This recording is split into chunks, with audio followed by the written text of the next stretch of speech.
Hello everybody, thank you for taking the time to watch this video. Today I'm at the Department of Motor Vehicles in Avondale, Arizona. I'm going to put together a quick tutorial about how to pass your Arizona road test in this town so you don't accidentally do anything and cost yourself a lot of points and fail. So right now what I'm doing is I'm moving to the back of the DMV and I'm going to show you this area with a bunch of cones. We are not allowed to use this while the DMV is open, even though I am working with the Department of Transportation and have been for a while. Even when I do official road tests for a private driving school, I have to use a different DMV's cones because they get all uptight about other people moving in here when the DMV is open. So across the street, there's a better three-point turn, and it's easier and larger than the one in here. This one feels pretty tight when you go and do your three-point turn. With a big vehicle, it's pretty hard to do. So first what I'm going to do is show a three-point turn across the street at a private DMV's parking lot. And I would recommend that you do your road test with this DMV instead, mainly because of wait times. The state DMV, you're going to wait for a long time, and then if you do pass, you're going to wait even longer to take your photo and print your license. These private DMVs are never as busy as the state. While they will cost a little bit more, you don't have to wait as long. You'll be out in maybe 20 minutes if you catch it on a not busy time. So right now what I'm doing first is I am moving around this parking lot towards this dumpster, which is always full.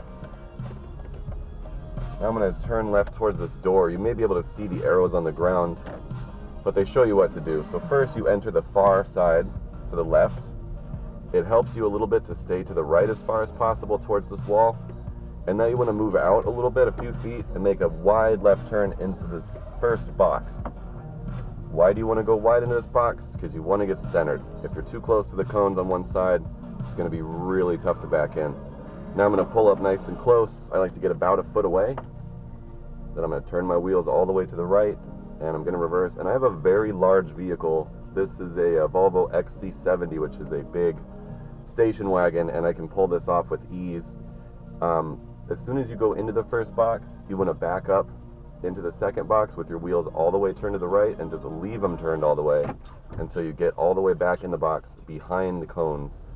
The box is just big enough to fit a really big car, so try it with your car, know the size and the dimensions of your car, get used to driving it in parking lots, get used to the handling at low speeds, and don't even attempt this until you've done it 5 times in a row with no issues. You don't want to come unprepared to your test and fail from hitting a cone, just basic stuff. Honestly, if you can't pull this thing off, you really shouldn't be driving on the street anyways. It's not that difficult. Parallel parking is a little bit more difficult. They used to require that when I was younger, when I got my license at this Avondale DMV, a long time ago. They don't do it anymore. So now I'm going to go to the parking lot across the street to the state DMV. I'll show you exactly how they start the test. And now you're going to get a step-by-step of every single street. I have to wait here. There's a bunch of cars coming. Weekday mornings, this is a really busy place. So the first thing you can do to fail your test without even leaving the parking lot is you can go too fast in the parking lot. In Arizona, all parking lots, the speed limit is 10 miles per hour. So if you go over 10, you lose 10 points. And not if you go 11, if you go 5 over, you lose points on this test. The only way you can get disqualified for speeding is if you go too fast in a school zone by even 1 over, or if you fail from going over 10 miles an hour over the speed limit. Anything 10 over or more is an automatic fail. So after you pull off your 3-point turn, which you can see over there on the left, they're going to have you pull into this driveway here and wait. Again, I'm not supposed to be here, but nobody cares because nobody's even looking. And now they're going to come up, walk up to your car with the clipboard, explain the rules. You need to make sure your blinkers work, your horn works, your speedometer works. Make sure everything works in your car. Don't take a hoopty that doesn't work because they'll just send you home. Make sure your headlights are all good, blinkers are all good, nothing's broken, the light bulbs are out. So the first thing you're going to see is a stop sign. Make sure you stop before the stop sign, and I mean a full stop. 10 points if you don't make a full stop each time.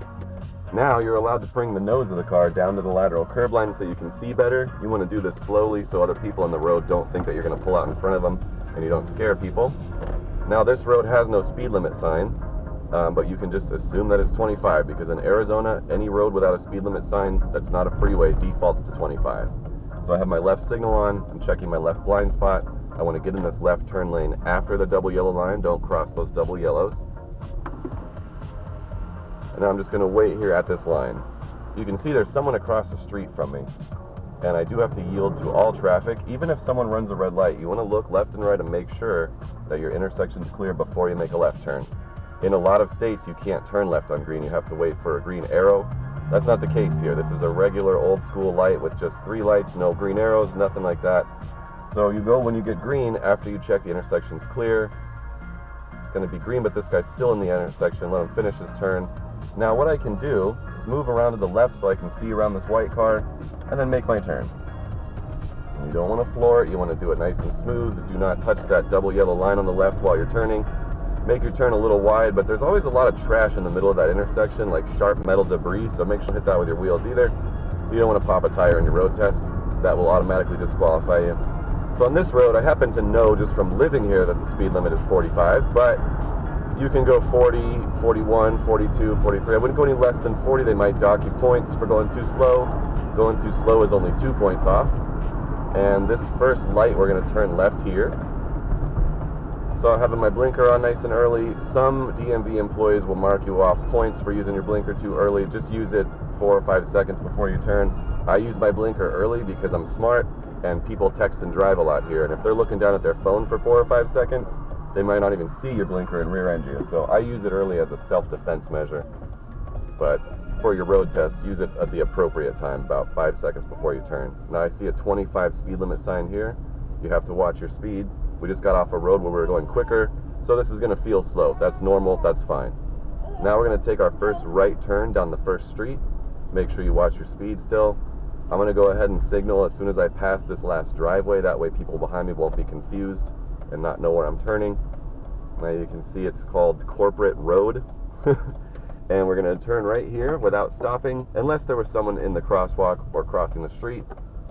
Now this road has no speed limit sign that I can see, so I'm going to assume this one's also 25, and I would be correct, because in Arizona, a residential or business area with no speed limit signs is a default of 25. You can never tell a cop, "Oh, sorry officer, I didn't know I was speeding because I didn't see a sign, I thought it might be 30.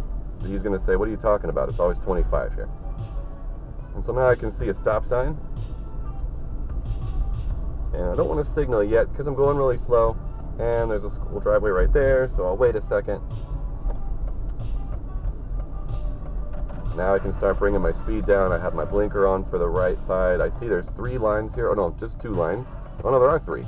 There's a stop line or a limit line where you have to stop in front of, and then 2 crosswalk lines. If no one is walking here, you can pull forward to your lateral curb lines to see better. If you don't know what a lateral curb line is, you need to do a Google image search, lateral curb line Arizona. That's a big part of driving here. That's a very important law to know, and they don't really cover it in your driver's handbook for your permit. So look it up. It's very important. You can know how to do things at intersections better and keep yourself safer if you know where your lateral curb lines are. And you can prevent yourself from getting tickets. So here's another red light where we're going to turn right on red. This is always legal in Arizona and most states as long as you stop first. Do not plow out across the crosswalk when you turn right on red. Make sure you stop first and check for people walking. Then you're allowed to pull up to the lateral curb line to see better.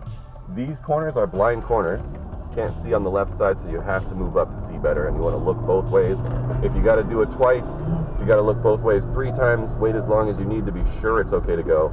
Don't just be in a hurry, jump out there. And then when I get out on the road, I get up to speed efficiently and quickly. I don't want to drag ass and go slow. I want to get up to speed efficiently, but I also don't want to floor it. There is a balance between driving too fast and gunning it all the time and driving like a, stereotype grandma. You don't want to do that either. You want to just take it easy, but get up to speed. So that way if traffic is speeding behind you, because this is Arizona and that's what people do, they speed, you don't want to get rear-ended by going out on the road going slow. So now we're going to prepare to turn right back into the DMV. I'm still keeping my speed up as I go down this bridge. Make sure you don't go too fast. Don't go anything over 45. And you're in the right lane, so it's okay to go a couple under if you want. If you feel like you got to go 2 under to keep yourself from speeding, do it. And then there's a downhill portion here, so also watch your speed. I'm going to start braking early. I'm going to get down to 15 miles per hour before I make this turn.